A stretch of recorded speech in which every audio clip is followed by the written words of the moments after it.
Hello, Kobo in Conversation listeners. Yes, it's me again, producer and occasional host, Nathan Maharaj. Michael will be back very soon. But for now, I have for you an episode that was recorded live on stage as part of Motive, the Mystery and Crime Festival. I spoke with authors Kevin Powers and Ausma Zehanat Khan about their latest novels.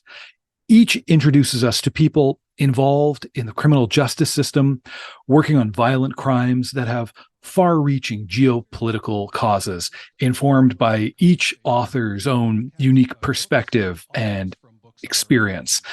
So let's go now to Toronto's Harbourfront Centre for a session entitled Global Issues on the Page. On the far end of the stage, Ausma Zehanat Khan is the author of most recently the crime novel Blackwater Falls, which introduces American Muslim detective Inaya Rahman, who in this first case must investigate the murder of a teenage Syrian refugee, Razan El-Kader, whose body is left to be discovered at the mosque of a small Colorado town. Ausma is also the author of the Khorasan Archives series of fantasy novels and a series of novels set pretty much here in Toronto, featuring detectives Rachel Getty and Issa Khatak. Ausma, welcome. Thank you very much. Here we go. Kevin Powers, to my immediate left, is the award-winning author of the novel The Yellow Birds. He has also published a book of poetry, Letter Composed During a Lull in the Fighting. He is a U.S. Army veteran who served in Iraq in 2004 and 2005 as a machine gunner in Mosul and Tal Afar. His new book, A Line in the Sand, is the story of Arman Bajalan, a former interpreter in Iraq who discovers a body on the beach near the motel where he works in Norfolk, Virginia. And he starts to wonder if the danger he once fled has caught up with him. Kevin, it's great to have you. It's great to be here. Thank you. There's a lot I'd love to cover with both of you, but to start, I hope we might bring the audience into your books a little bit, as we have two very different novels to deal with. Kevin, could you tell us a little bit about A Line in the Sand? Sure. So it's basically about Arman Bajalan, who was a Kurdish interpreter for U.S. forces in Iraq. He is given a special immigration visa to the U.S. after his family is assassinated due to something that he was witness to. So he's living out a quiet existence as a motel maintenance worker in Norfolk, Virginia, when he discovers a body on the beach. The police become involved and discover that this person is very likely connected to his past and what he witnessed.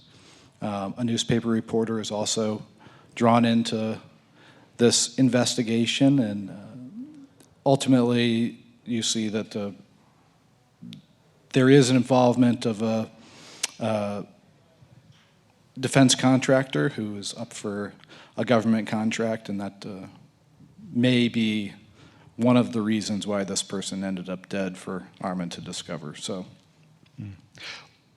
we're having this conversation here as part of a festival of crime fiction and mysteries. Ausma has a career outside of crime fiction, in fantasy, as I mentioned, with the Khorasan Archives.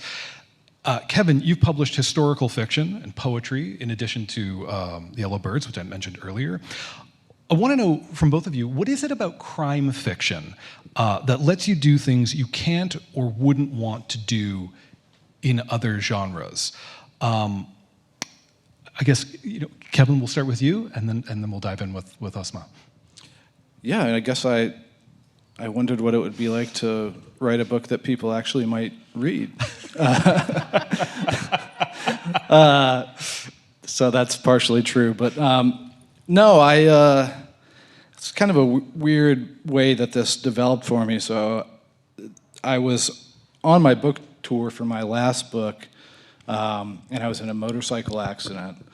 And so I had a pretty long recovery period where I was, limited mobility and stuff like that. So I was just tearing through like all the Le Carré books, and I read like Kate Atkinson's like case histories that detective series and like Richard Price. I was just reading all these thrillers and crime novels and admiring how drawn into the story I was, and it seemed like an interesting challenge. I'm always excited by like trying some new aspect of storytelling, and I'd had these ideas floating in my head. I didn't know how they would connect, and suddenly it dawned on me that if I kind of set up this crime as a sort of central instigating event, that I could bring these shards of a story into something larger. And I guess with crime fiction in particular, I mean, that like there's going to be the book is going to be about a transgression against a system. And so it seemed like it was a perfect opportunity for me to give some commentary on the system that interests me, which is kind of like moral corruption and actual corruption in what leads us to send young men and women across the world to places they probably don't belong. Do injury aside, and that's horrible to I'm okay. Yeah, you're good. Like I'm glad you're okay. But the veering into crime fiction, not knowing about the injury, not knowing that this has sent you in that direction, I thought maybe it had something to do with. I understand you were a fellow of the Missioner Center for Writers, and the part of that deal was just being good at more than one thing. If I understand it correctly, that you had. Yeah. I mean, that's what. So I have my master's in poetry. That's what I was. That's what I went there to study. But the great thing about that program is that they actually require you to work in multiple genres. So you'll have a poet who is also a screenwriter, or a playwright who's also a fiction short story writer, or whatever. And I'd been writing fiction alongside the poetry since I was a teenager. So when I had the opportunity to do that, I knew that I wanted to pursue both seriously. And I haven't written a poem in a really long time, so I guess now I'm pursuing fiction seriously. Yeah, I guess. But is that sort of your natural writing process? Is to throw yourself into a new form, into something that challenges you to fill out? I mean, I guess it's not something that I think about. I don't know that I'm conscious of trying to. It's not like I say, oh, now that I've done that, I want to do something else. I think it's just whatever my instincts, whatever is kind of attracting me in that moment. I'm try to be open to exploring that possibility. Ausma, what does crime fiction enable you to accomplish that you wouldn't be able to, or maybe wouldn't want to be doing in another genre? Thank you for the question, Nathan, and thank you also for so delightfully moderating the first panel that I was on. It's great to be back on the stage with you again. And since this is my last presentation at the festival, I also want to thank our hosts and organizers for inviting me. Believe it or not, this is the first time I have done a literary festival in my hometown of Toronto, and so it's been great to be here. I dragged my two best friends along with me, forced them to come to every single one of my events. So I'm very, very grateful. It's always wonderful to meet readers who either have already read your work or might come hear you talk and then pick up one of your books. So after that long intro, thank you very much for that. So I've had kind of a checkered career where I've worked as an immigration lawyer, where I've taught international human rights law and worked on various human rights campaigns, and then worked as the editor of a magazine, a niche magazine for a niche audience called Muslim Girl Magazine, and then ventured into writing fiction full-time. And I'm actually delighted to know that Kevin is a poet, because I have written some very bad poetry along the way over the decades to accompany the fiction and the short stories and whatnot.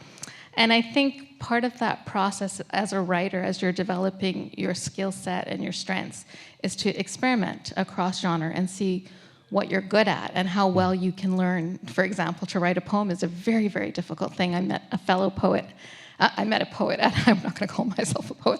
I met a poet at a festival in Colorado who told me that it often takes her 6 months to perfect a single poem, and I thought that was like a breathtakingly fascinating piece of information.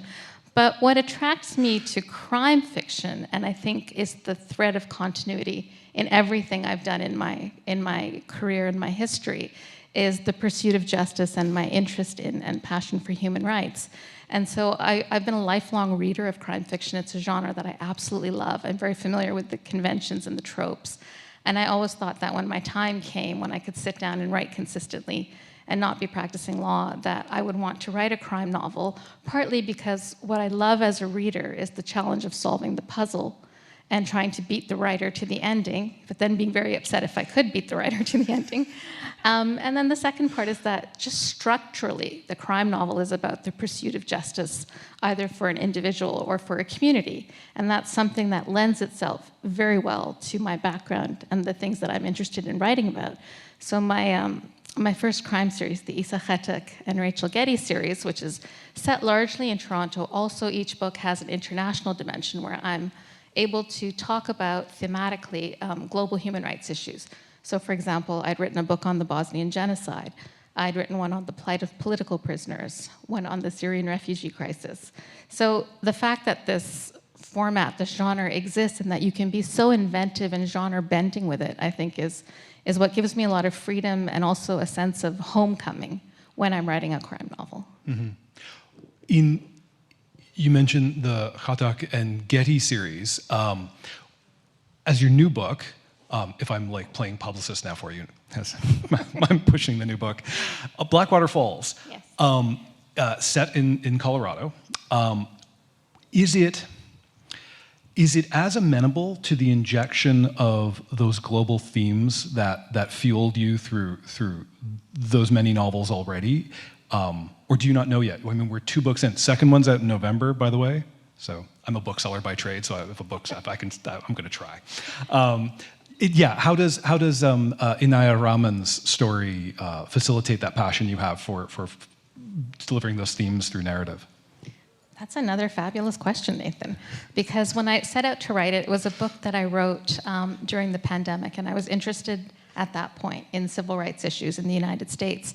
So in Blackwater Falls, thematically, I was drawn to the subject of criminal justice reform, police brutality, which is largely what the novel is about, but also to issues at the United States southern border, the years of the Trump presidency that highlighted and brought into existence the so-called Muslim ban. And I wanted to write about all those things, but in the context of society, state, and politics, those are civil rights issues as compared to human rights issues. But I do write very deliberately, and I think a lot about where my series is going to start and where it's going to end, and what tangents or what roads I can go down in the process of several books. So in the crafting of my characters, Detective Inaya Rahman is an American detective of Muslim background, and her mother is from Pakistan, her father is from Afghanistan. And those were deliberate choices for me because I knew I wanted to write about the American presence in Afghanistan and what that meant for the Afghan people down the road. It's not something I ever intended to do in the first book, except through her family relationships to introduce that this is coming. But I knew that it would give me the freedom to set a case around that, which is a bit more what the second novel, Blood Betrayal, gets into. And then it would allow me to keep talking right up to the point where ultimately I'd like to write about the American exit and the way it was handled. And then secondly, I have another character who is Inaya's boss in the stories, and he is a lieutenant who's very distant from his heritage. His name is Waqas Saif, and he has a Palestinian father and an Iranian mother. And I knew as the series proceeds, I'm going to be able to talk about the human rights of the Palestinian people. I'm going to be able to talk about the Iranian regime and the atrocities it inflicts on its people. So it's still keeping myself in the game that I'm most interested in and most passionate about. But it's allowing me to tell those stories in a slightly different way, at a slower pace. And in Blackwater Falls, again, I deliberately chose a Syrian refugee teenager as my murder victim, so that I could talk about the circumstances that brought her to the small town in Colorado and what her family experienced along the way, and why it's such a tragedy that such a bright, young, promising woman's life was cut short. Right.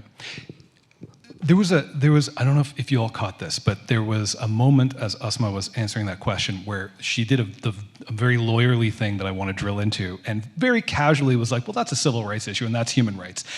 As she's going through what to me was like, it was like going through like storage wars of like all of these items and things, and I love that because that leads into a question I want to ask: was organizing those themes that you're into, those themes that you're interested in, and how you do two things. Clearly, they're well organized in your mind, and whatever red yarn, cork wall, the proverbial thing that crime writers either literally do or do in their heads. But also in the process of writing, as you alluded to, the second book picks up some themes that you knew you would get to, but you wouldn't get to them at the beginning. How do you manage that with that abundance of passion, of concern around these themes, but you got to tell a story? I'm wondering about your first drafts. Are there first drafts where you're like, whoa, I just wrote an essay in the middle of that chapter. That's got to go. Yes, that happens a lot, and that's what really good editors are for, where they look at your material. And I remember this the most with my first novel, my debut, The Unquiet Dead, where the manuscript I submitted was 125,000 words. And the final version is just under 100,000, which means that in the process of submitting several drafts, my editor cut 25,000 words, a fifth of the book. And for me, it was a tragedy because I thought, every word I've written is pure gold and absolute treasure and should appear on the page. And her note would come back to this similar theme where it would be, this is too much information about war crimes for a mystery reading audience to grasp, number one. We're completely losing track of the story. And she'd also say, this is very lawyery. You are not writing a legal essay here. You're not submitting a paper to the War Crimes Tribunal. You need to think about the fact that you're engaging with a crime reading audience, and you need to write for these readers. So in the end, I found that my young editor, whose name was Elizabeth Lax, she was absolutely right. Everything she cut from the book needed to go. It made the story tighter, more provocative, more impactful.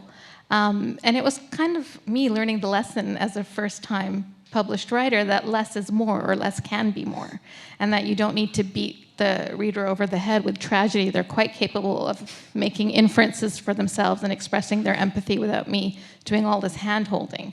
So yes, I often do fall down into these forests of legal details or human rights details that personally fascinate me a great deal, but don't necessarily make for a great novel. Shout out to editors, for real.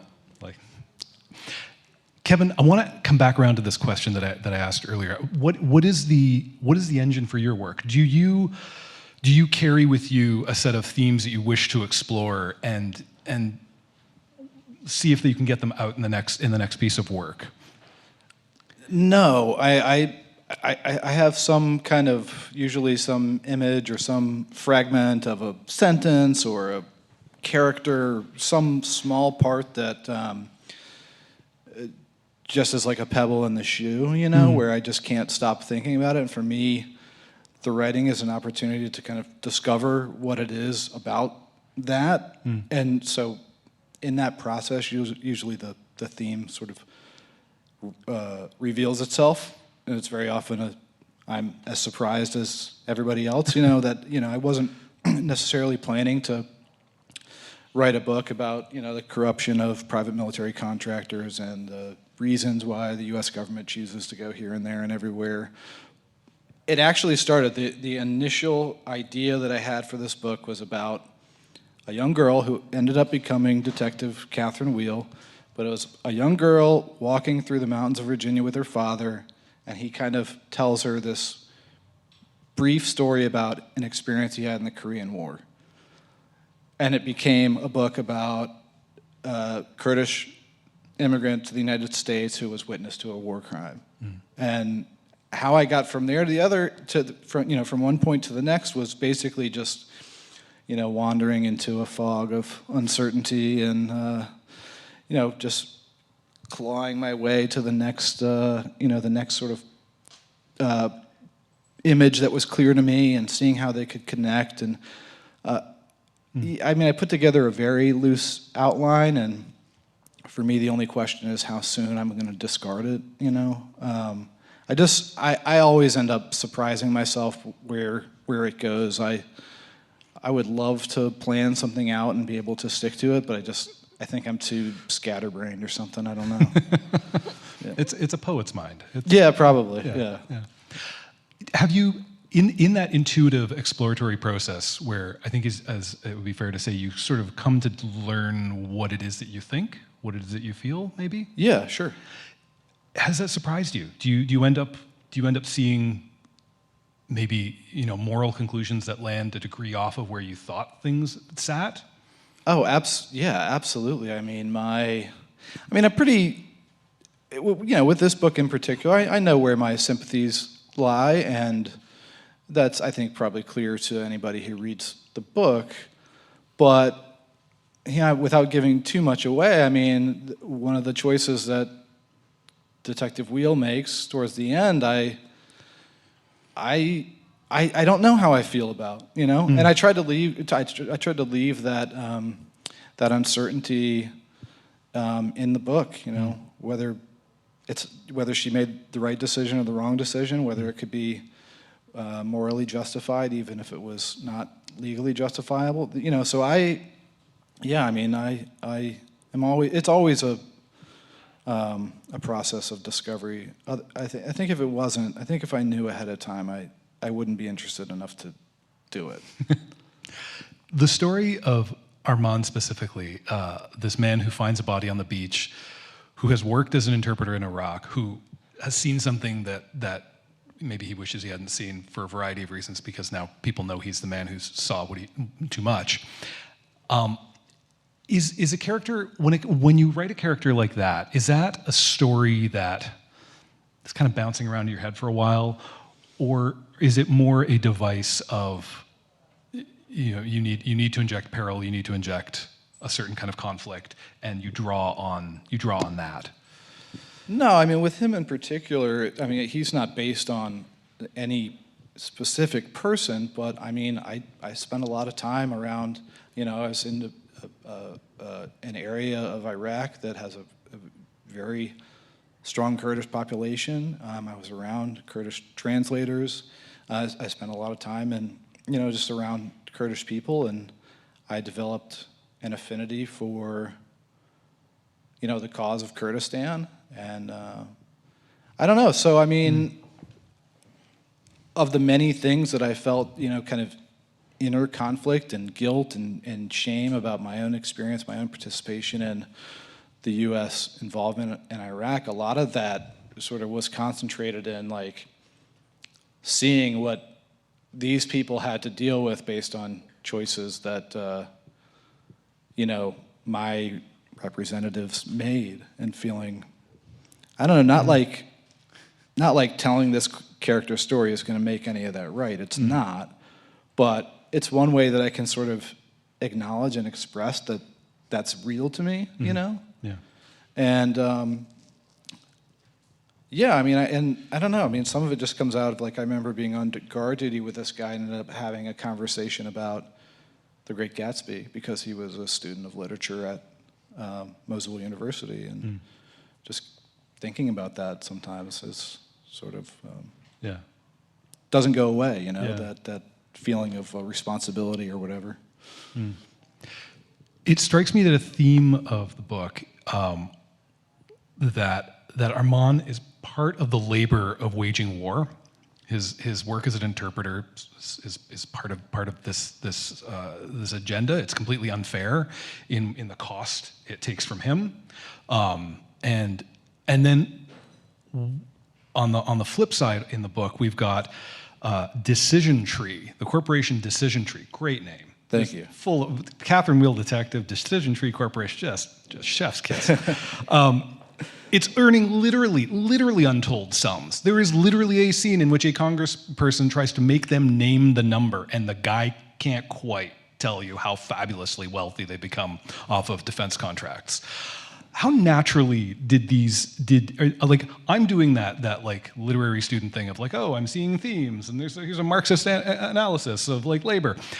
Did those themes just emerge for you of like people doing the work of war? Yeah, I mean, I guess the way that I want to critique the system that I'm trying to critique in the book is by showing the individuals who are like a distillation of the impact of that system. And so if one wanted to, that information is readily available. Journalists write stories about it. They do it really effectively. It's important work that they do. But for me, I'm hoping that people can really feel the emotional impact on one individual person. And so in this case, it's really two. It's Arma and then Sally, who's the journalist, and they have this kind of like, not equivalent loss, but like they each have their own loss. And for me, it's like, if I can make you understand these two characters' pain, then hopefully you can as a reader, you can extrapolate that out to all those unnamed people who are feeling similar pain. It's that, that old thing of like, one death is a tragedy, right? So I'm trying to lean into that tragedy. You mentioned Sally Ewell, the journalist. We've mentioned Detective Catherine Wheel.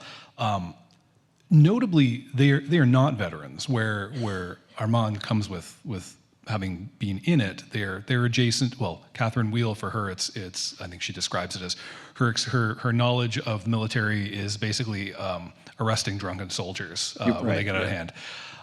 Whereas Sally has experienced deep personal loss related to the military. There are characters adjacent to them that have direct experience, but they don't. Can you tell me a little bit about that decision of kind of setting them apart from that system?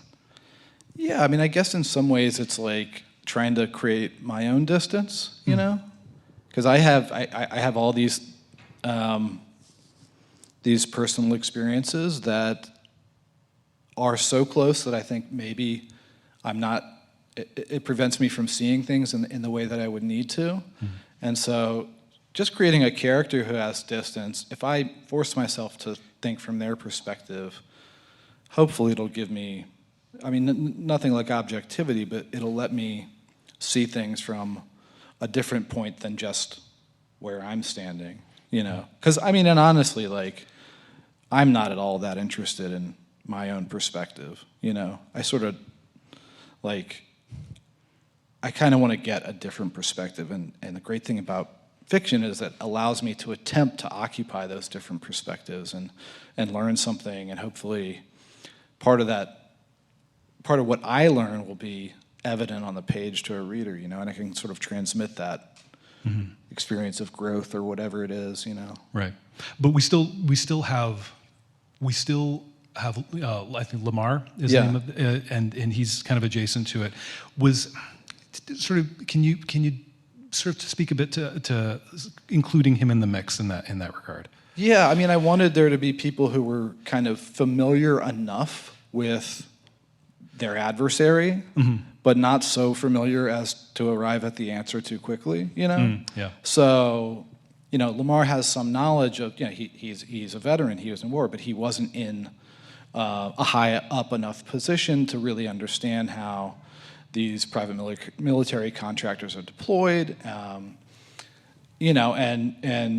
Detective Wheel and Sally, they're adjacent to the military to a large enough degree that it's not entirely foreign. They don't have to spend the whole book learning about Army stuff or whatever, they have some kind of familiarity with the culture or whatever, but it's not so much as to, like, there's still discoveries for them to make, if that makes sense.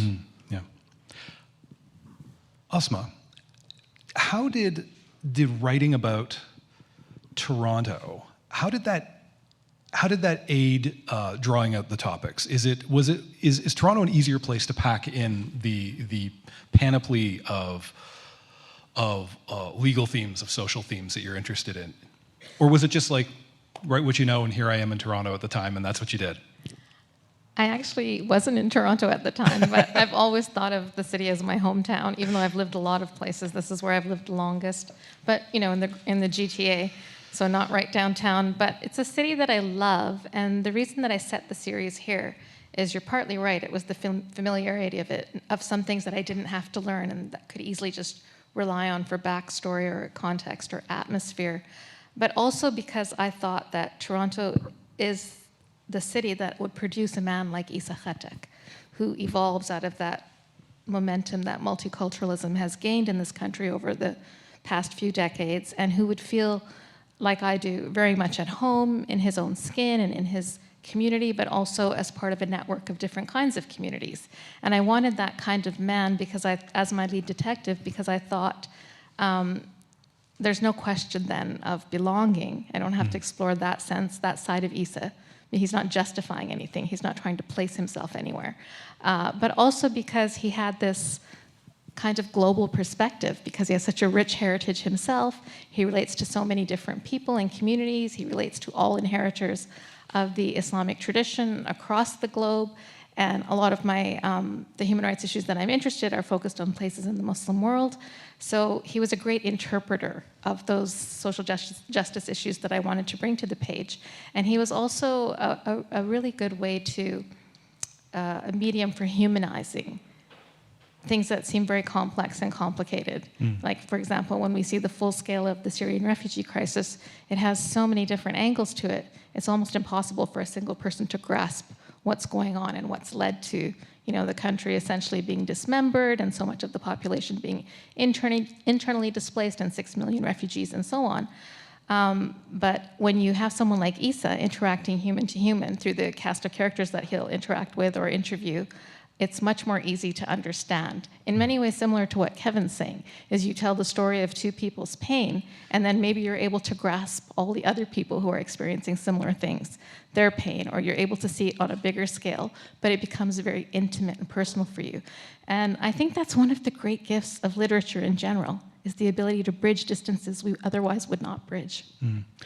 When you look at that's really fascinating. That what I actually wanted to call out was just that focus on pain, that individual pain. That's a really interesting place to land at, especially in the context of everything you've spoken about of some like technical legal matters of where justice is not being served, where the law calls for something and in fact systems produce this other result.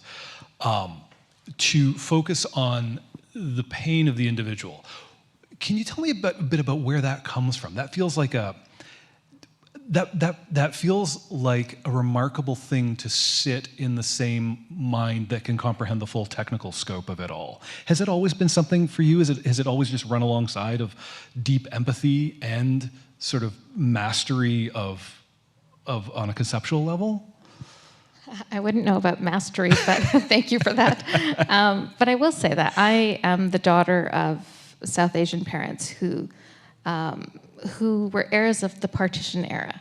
So my father and mother both had to leave India and migrated to Pakistan. There was a great deal of destruction, loss of property. My father in particular was witness to terrible crimes, and those are the kinds of stories that I would hear growing up. And my parents had this great capacity for empathy, but they also had carried these wounds that were never spoken about, the idea that the history of partition is not taught in Pakistani schools, so they would only know it from their own lived experience.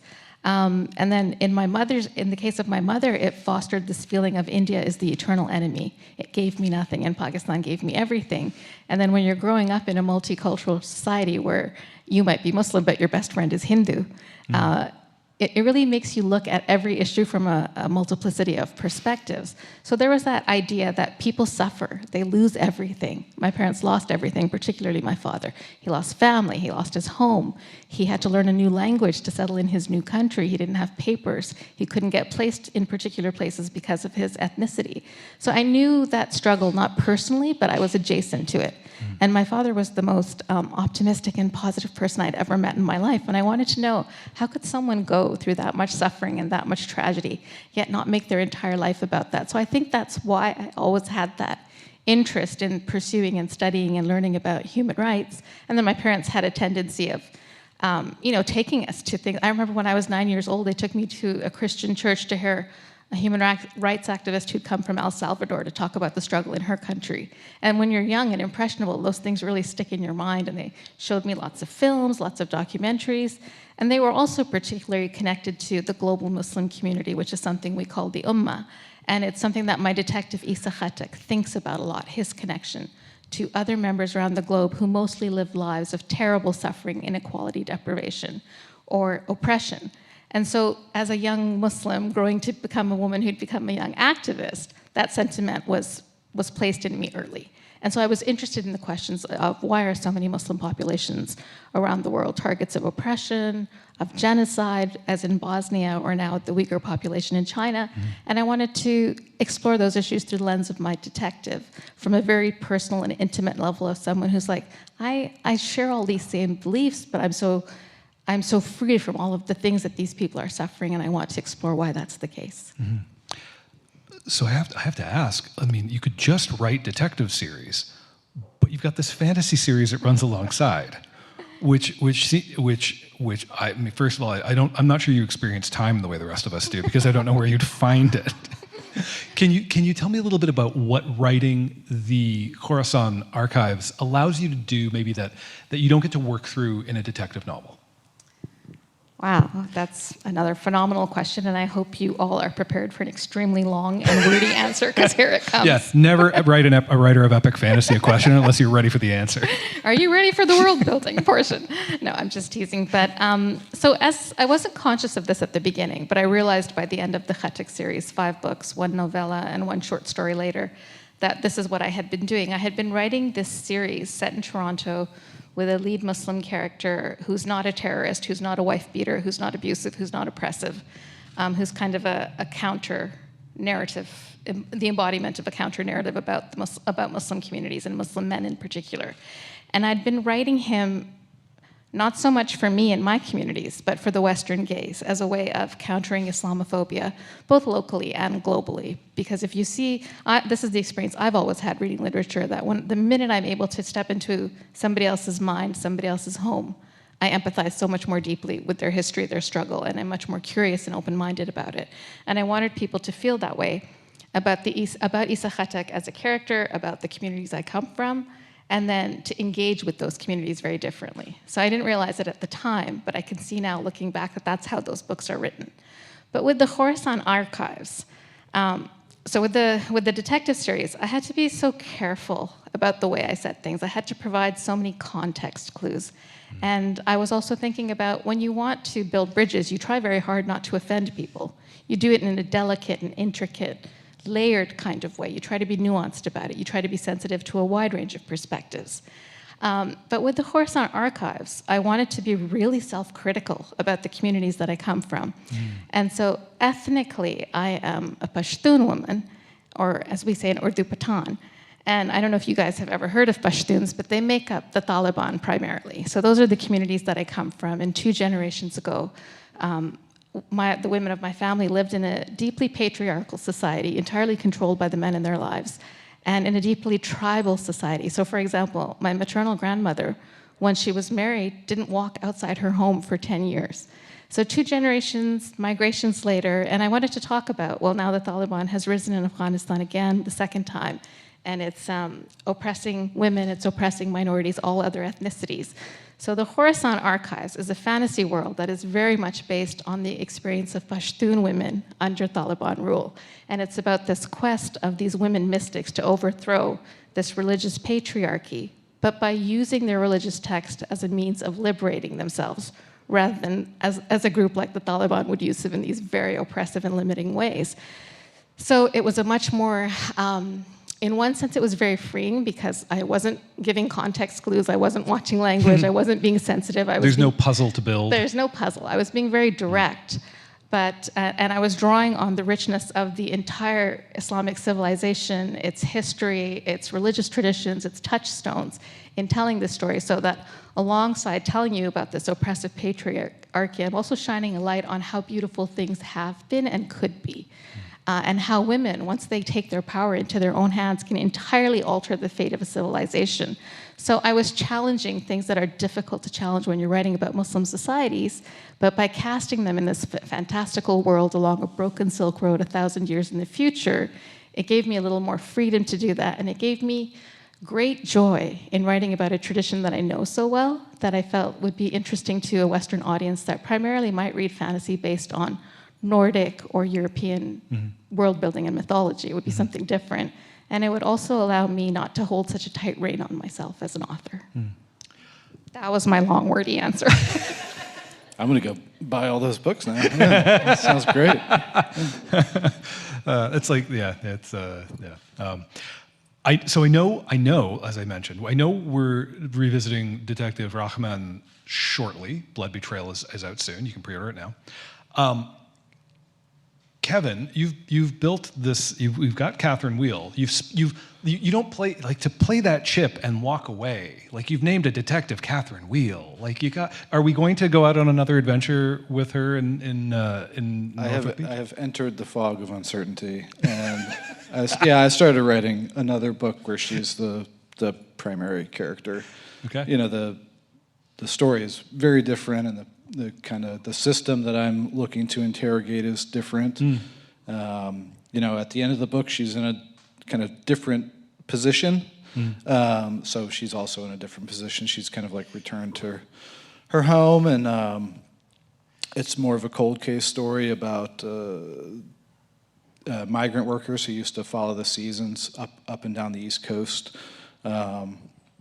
And a dead body that's discovered in the mountains who they think is, initially they think is a victim of a hurricane that was devastating in the Blue Ridge Mountains in the late 60s, but dun, dun, dun, it might not be. Yeah, so.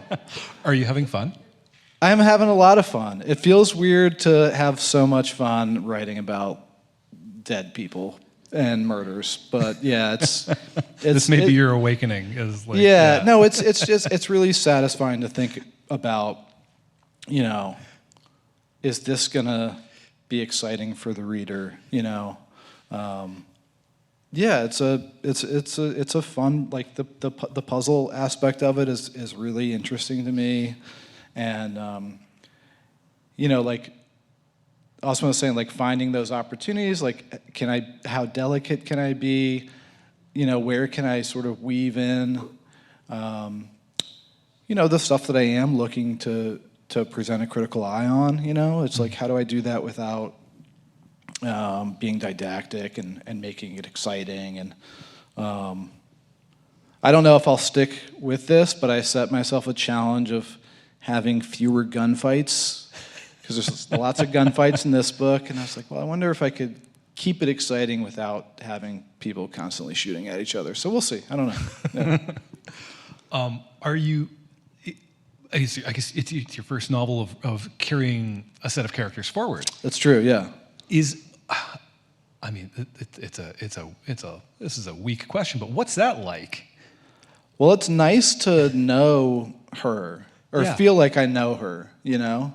Yeah. And I guess one of the reasons why it's interesting, because at the end of the book, I mean, I didn't plan on. I mean, I was sort of like thinking of this as just a book, and then I'll figure out what the next book is. But at the end of the book, I kind of wanted to stay with her, and she's now somebody that I like care about, and that's not like caring about people is a new experience for me, but having this carryover from one book to potentially another book, and having a character that I'm really invested in, I mean, I can only hope that maybe readers will feel similarly. So, yeah, it's exciting. It's new. It's another new thing for me to explore. You know. Oh, right, because doing the same thing is new, because you haven't done doing that the before. same thing is now new, because I've always done the new thing. So now doing the same thing is new. So yeah. I like I said, I'm a bookseller. I love asking people what they read. I especially wanted to ask you two because there's no way I could just call it. There's nothing in your priors that would tell me exactly what you where your tastes go. Kevin, what do you read for fun? Where do you go when you're not recovering from a motorcycle accident? Right. Well, right now, let's see. I am reading. Well, it's the Three Body Problem by Si-Chen Liu. Yeah. And it's kind of a science fiction, bizarre. I'm only like 80 pages into it, but really interesting.